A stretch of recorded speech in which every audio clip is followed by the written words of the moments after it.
খুব চেনা সম্পর্কেও কখনো কখনো কেমন আলগোছে লাগে, কেমন ছন্ন ছাড়া মনে হয় সব।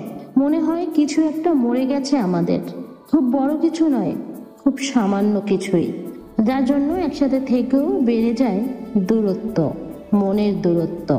যেখানে অনেক কথার ভিড়েও বলা হয় না কিছুই, আর যা কিছু বলা হয় তা হয়তো শুধু বলার জন্যই বলা।